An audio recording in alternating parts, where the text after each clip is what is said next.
এপার ওপার দুই বাংলার সুপারস্টার নায়ক সাকিব খানের পারিশ্রমিক বেড়ে হয়েছে 50 কোটি টাকা। এর পূর্বে নিউজ প্রকাশিত হয়েছিল যে সাকিবের পারিশ্রমিক 25 কোটি টাকা। 25 নয়, সাকিবের পারিশ্রমিক আপডেট হয়ে বর্তমানে হয়েছে 50 কোটি টাকা। ঈদ শেষ হয়ে গেলেও দেশের মানুষ তুফান যেভাবে উপভোগ করছে তাতে বুঝতে আর বাকি নেই এই সাফল্য কোথায় গিয়ে থামবে। আমার ফ্যামিলি মেম্বার্সও বলছে তারা টিকিট পাচ্ছে না। দর্শকদের সবার কাছে কৃতজ্ঞতা ভালোবাসা জানাই। এমন অসংখ্য কোটি কোটি সাকিবিয়ান প্রেমীরা, সিনেমা প্রেমীরা এই কথাটাই বলছেন। কথাগুলো বলছিলেন সুপারস্টার সাকিব খান।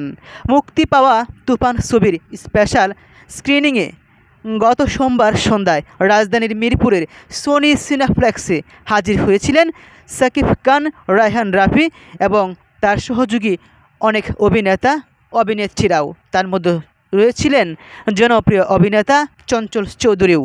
সেখানে বসে সাকিব খান পুরো ছবি উপভোগ করেছেন। সাকিব ছাড়াও আরও এসেছিলেন তুফান ছবির প্রযোজক শাহরিয়ার শাকিল, রেদওয়ান রনি, মহেন্দ্র সোনি, পরিচালক রায়হান রাফি, অভিনয়শিল্পী চঞ্চল চৌধুরী এবং নায়িকা নাবিলা। দেশের গণ্ডি পেরিয়ে এবার ভারতে এবং যুক্তরাষ্ট্র মুক্তি পেতে যাচ্ছে সাকিব খানের তুফান সিনেমা। গতকাল সিনেপ্লেক্সে আমন্ত্রিত অন্যান্য কলাকুশলীদের মধ্যে ছিলেন বাংলাদেশের শোবিজ মিডিয়ার নায়ক আরফিন শুভ, বিন্দু, রোনা খান, প্রিন্স মাহমুদ, গায়িকা ঐশী, রোশান, নির্মাতা আশফাক নিপুণ সহ আরও অনেকেই। সেখানে সাকিব খানের তুফান প্রযোগের উদ্দেশ্য মজা করে বলেন, তুফান 100 কোটি বিজনেস করলে আমি আগেই বলেছিলাম লাভের 25% পাবো।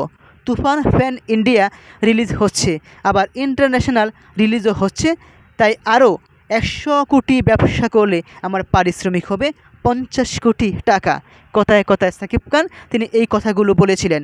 এর পূর্বে তিনি কথায় কথায় সিনেমার হলে উপস্থিত হয়ে বলেছিলেন আমার পারিশ্রমিক মূল্য 25 কোটি দিতে হবে।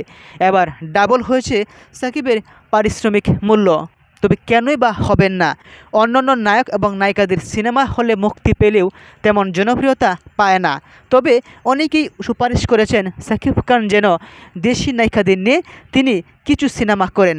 এর পূর্বে যেমন অপবিশ্বাস, শবনম বুবলি, আরও বেশ কয়েকজন অভিনেতা অভিনেত্রীদের সঙ্গে সাকিব খান সিনেমা করেছিলেন।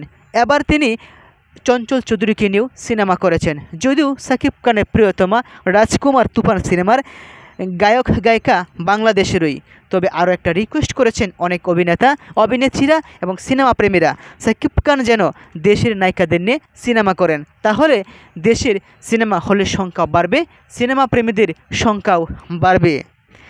সাকিব খান বিভিন্ন প্রশ্নের জবাবে বলেছেন, সিনেমার প্রয়োজনেই বিদেশি অভিনেত্রীদের নেওয়া হয়েছে। পরিচালকও এমনটাই বলছেন। এবারের তুফান সিনেমায় ব্যাপক সুফল লাভ করেছে সাকিব খান। দুষ্টু কোকিল গানটি মাত্র 9 দিনেই 10 মিলিয়ন এবং এর পূর্বে উড়াদোড়া গানটি মাত্র 3 সপ্তাহে প্রায় 40 মিলিয়ন হয়েছে।